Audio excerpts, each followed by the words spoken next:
As a child, Michael was very rambunctious, ran around, loved ballooning.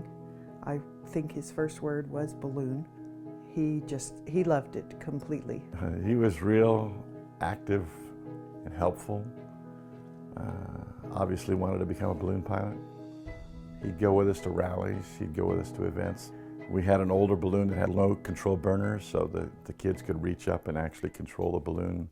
He's a little off the wall at times, but Mike loves sports, and that's what Mike, put his heart and soul into. Played soccer, played youth basketball. Sports kept us out of trouble. I mean, we got in trouble, but we became friends because we were teammates, and we'd do anything for each other. Basketball could have been a career soccer. He was a very good soccer player, but Michael chose the military, went into the military right out of high school, went to basic training, went through the Air Force, through Lackland Air Force Base, became a member of the New Mexico Air National Guard. It was March 13th, 1996, Wednesday afternoon. Our secretary at our school that I was working at, Janet, came running into the gym and said, "Coach Glen, your son's had a serious car accident."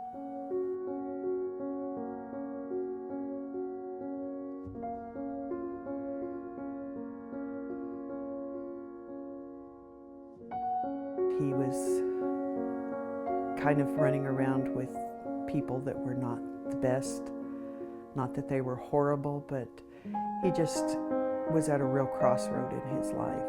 The thing I remember was that the night before, basically going out in the river, playing around, goofing off, and jumping it and everything else. And then whenever the transmission broke or the driveline broke, whatever it was, I don't even know.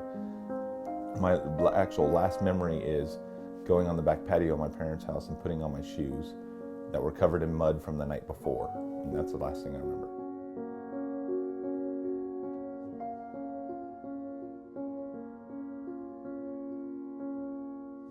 You could see the skid marks and that on the street where he had tried and had almost succeeded in gaining control of the car.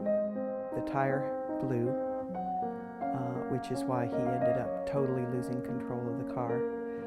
The truck went up on its nose, and he said that that was probably when Michael was ejected. So Michael was actually thrown away from the car. Being his father and his mother, I think we were in shock.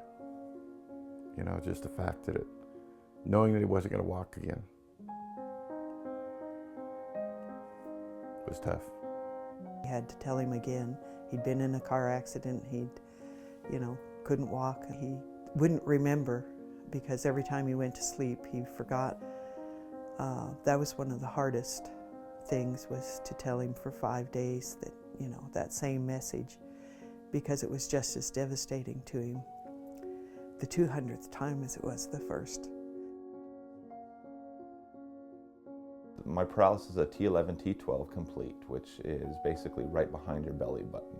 And it completely severed the spinal column at that point. And that's where I lost the functional legs. I remember going, I don't know if I can live my life being paralyzed. I don't remember what I would actually do if, I was being paralyzed at that time. And I'm thinking, okay, what if I want to kill myself? I had those thoughts that go through my head, but again, I couldn't do anything that happened, physical rehabilitation, hospital, or anything else without my parents. He was in the hospital for about 21 days before they transferred him to rehab after they did the back surgeries and the lungs collapsed and things of that nature. But from our standpoint, we had to be there to support him. I was in a turtle shell, basically a shell that held my whole upper body in a cast. Just imagine wearing that all the time. I had no lung power. I had no strength. I had no anything else at that point in time. I was rebuilding all these muscles. I had to get used to sitting with half a set of abs. And it was really frustrating a lot of the time, because all of a sudden I went from the guy who was very athletic, very skilled and talented at sports, to even in life or whatever, to all of a sudden being almost a baby again. Growing up here, the house wasn't accessible. It wasn't built for me whenever we had this. So we installed a little ramp at the very beginning. We had to change our house. It was an older house. Fortunately, the wheelchair could make it through most of the doors. But if you look at the doors, I didn't notice on this one, watch scratch marks from living in a wheelchair. I used the sink in here and the toilet in this room, but then the shower, I could never really get past the toilet to the tub, so I had a roll-in shower. So I was able to roll into here, into a shower bench to be able to shower and everything else. It was definitely a different experience, all of a sudden realizing you're in the world. You had to get to the mindset that somebody's not always going to be around, that you needed to actually get out and do things yourself. You know, he's all new to it, just like we're new to it. So he's learning just like we're learning, you know, like, well, how do we do this and how do we do that? And it was probably more of a adventure more than anything to take him out, you know, and go have a couple drinks. The freedom of driving opened up a whole new world for me and made me a lot more comfortable with everything, because I did not like the fact of having to always had to rely on somebody, and I didn't like that. I've always been very self-independent and wanting to take control of myself. So driving was kind of normal. It was just getting used to the touch and feel of pulling on the gas and pushing on the brake.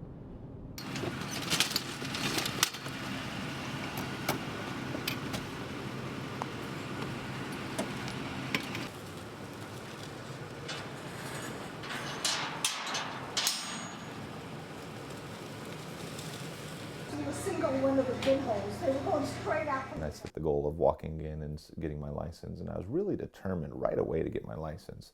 I had no clue how I was going to do it, no idea what balloon I was going to fly. I mean, I had no clue. I just was determined to get my student pilot license at this time.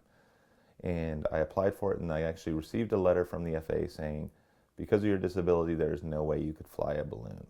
There's people that fly airplane without arms. It doesn't seem to me they can deny you. So through the balloonist group, a lot of letters were written to the FAA, and so they changed their mind and changed their decision to allow him to get a student license. Started talking to a balloon manufacturer and found out that there was a balloon basket that they had that I'd never seen at this time called a duo chariot, which was a two-seat bench. Graham actually ran into somebody in a garage sale in England that had that other dual chariot. At the time, I think there were like 4 in the whole world. And the guy wasn't using it, wasn't flying it. And so Graham bought it for Michael. I just suddenly got a phone call out of the blue, 9 o'clock one night, saying, if you want to, we know you like these sort of chair, and arranged to go and buy it on Monday, so I could get it for Michael before anybody else got in on the act. I knew that Michael, was extremely interested in ballooning. He'd been around balloons all his life. He called me up and he said, "Hey, Frank, I need an instructor." And I said to myself, wow. So I gave it a little bit of thought. And one of the things, and I knew that Michael had been essentially told that it probably wouldn't happen and he probably couldn't do that. The day of his check ride was in Eloy. He didn't know we were there, we were hiding.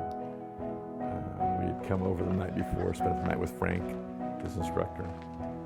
And then we went up to Eloy and we were hanging out in the parachute center watching them inflate and take off. We were there to greet him, and that was no emotional time.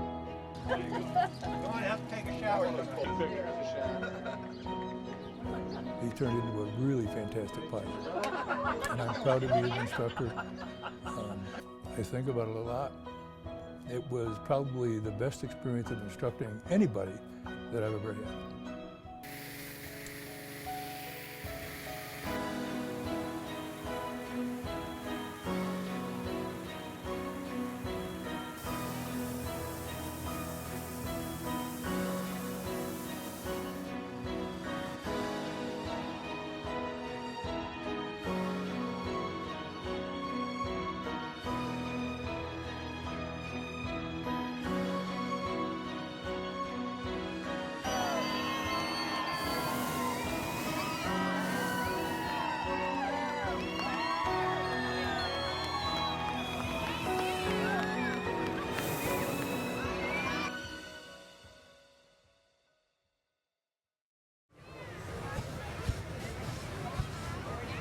She worked for the same company I worked for, and she worked for a friend of mine that was running an office in town. I worked at the call center.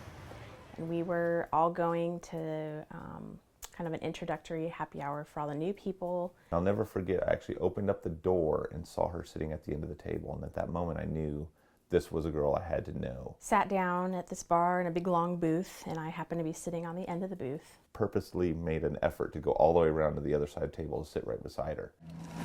Kind of has this way of, you know, the wheelchair doesn't matter. It sort of disappears when you start to get to know Michael. We officially started dating August of 2000, and we moved in pretty much like that in November with each other. That April, I asked her to marry me. We went out to San Francisco, and I actually asked her to marry me. And the same thing, she's been my best friend, she's been my wife, she's been my confidant. I mean, anything and everything goes. She's the one that makes my life complete. You know, when I'm overanalyzing or, you know, thinking too much, you know, he tells me all the time, you're thinking too much.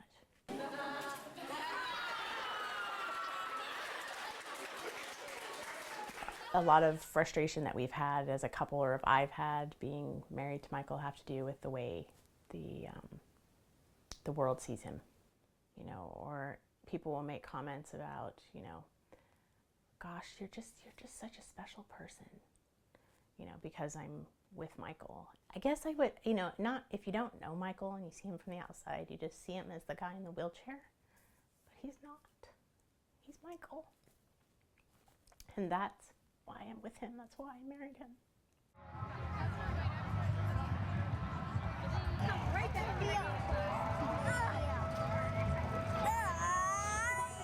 He's a big playground. The way he is with kids is amazing. We didn't make a choice not to have a kid. If we had had a kid, and I'm very capable of having children, but we just decided it wasn't a priority for us. Where's the challenge? Safety. Yeah, exactly. He's come a long ways. You know, the days of being flat on his back, and he could have given up. You see that every day with paraplegics. But to be able to speak freely about it, about the accident, about the injuries, about the support, about ballooning all over the world. I mean, he and I have traveled from the East Coast to the West Coast, from Mexico to the South to Canada and the North, speaking to different groups, and not giving up, to being sort of a spokesperson for ballooning, for Christopher and Dana Reeve Foundation, the Superman Foundation. Don't let anybody ever tell you guys you can't do anything. I had a lot of people tell me I couldn't get my license. So when my accident happened, I was driving a truck, a single car truck by myself, front tire blew, wasn't wearing my seatbelt, and I went out the driver's side window. I held onto the steering wheel so tight I bent it actually backwards and it threw me out. It broke my back right behind my belly button, left me paralyzed in 1996. So I've been in this chair now 17 years. But I set goals for myself. One of those goals was to become a balloon pilot. Just the other day, you know, at the Fiesta, we saw lots of examples of people in wheelchairs coming up to visit with him. So to show them that you can do anything you want to do, it may take you a little bit longer time. How are you, buddy? My name's Michael. You have everything you need? Yeah, it's all rolling. I fly this balloon and I'm in a wheelchair too. I tell them about my story all the way from achieving your dreams, seatbelt safety, reaching for your goals, and so on. I mean, I just try to inspire people through my story. To me, my story is just me. Just a guy in a wheelchair that's living life and trying to live it to its fullest. Just to see some of the kids in the wheelchairs come up, or not necessarily just kids, I mean there's adults too. And they come up and they want their picture taken with them. I mean, he's just like this big celebrity. Michael means everything to me. It's the one pilot that I know I can surely relate to very easily. Whatever Michael wants to do, he does. He may have to do it differently, but he is always going to do what he wants to. It'd be awesome if more people with disabilities were getting involved, because there's too many people with disabilities that think they need to just stay at home or, you know, live in their small little controlled environment. Or ballooning, you're not in a controlled environment. You take off and you land. I've landed in locked gates. I've landed in farmer fields that are really soft dirt, but those are all challenges that I get every time I fly that I enjoy because it's just something different. It gets me out to see some of the most beautiful country this world has to offer. My first flight with Michael was like walking on air. When they were setting up the balloon, it was just like, I knew I was gonna go in there. It was really cool. And then I was inside the balloon. And then when I got up in the air, it felt like I was walking on air. It was like really calm.